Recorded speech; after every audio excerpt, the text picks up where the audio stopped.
The Economic Policy Institute recently looked at the numbers from the Bureau of Labor Statistics, crunched the numbers, and found out that worker bonuses in the United States, ever since the passage of the Republican tax cut at the end of 2017, those bonuses to workers have actually fallen 22% since corporations started pocketing more money. And here is why that number is so important. As you recall, in the early days of that tax cut, really before we even hit January 1st, 2018, all these companies started announcing, we're giving everybody bonuses. Well, we're giving some people bonuses. Well, we're giving some people who've been here for at least 10 years and are full-time employees and blah, blah, blah, blah. They started putting all these caveats on the bonuses. But hey, they got all the great press of, we got a tax cut and we're handing it right back to you. Except they didn't. Most of these bonuses were actually in the works long before the tax cut bill was even passed. It wasn't dependent upon that. It's just what corporations are doing more and more now. Because as the Economic Policy Institute also points out, companies are turning more towards bonuses in order to avoid giving workers actual raises. It makes workers feel better suddenly getting a lump sum of money rather than getting, $20, $30, $40 per paycheck. You get a check for $1,000. You could do a lot more with that all at once, and we don't have to give you a raise. And that's why this 22% decrease in bonuses actually does matter.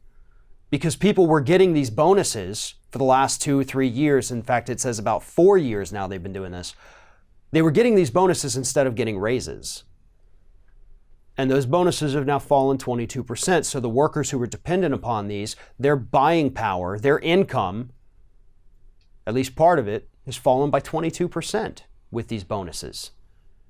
And to make matters worse, the Economic Policy Institute went ahead and looked at payroll and W-2 wages and found out that, oops, ever since the Republican tax cut, those have been falling as well. In fact, those have fallen by 0.9% over the last year. W-2 wages. So your bonus is going to get you 22% less than it used to, and your regular paycheck's going to get you about 1% less than it used to. And if you think that 1% doesn't matter, then you've obviously never been one of those people who lives paycheck to paycheck.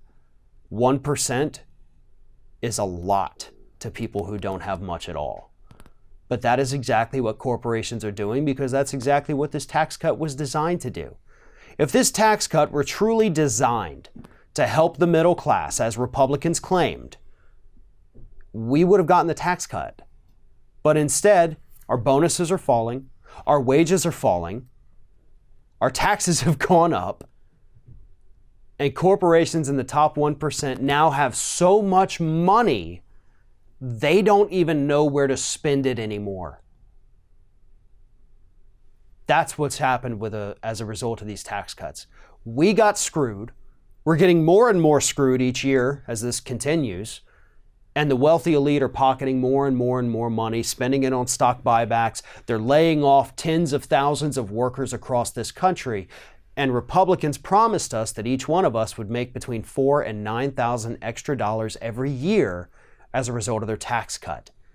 Maybe they had their numbers backwards, though. Maybe they were trying to tell us that at the end of 10 years, you're going to be losing $4,000 to $9,000 per year because of this. Because that apparently seems to be like the path that we're currently on. Thanks for watching, everybody. And don't forget, if you like what you see here, like, comment, share, and subscribe to our channel. And now you can also become a member of Ring of Fire and get exclusive early access to certain Ring of Fire videos all throughout the week. Just click on the little join button right below the video.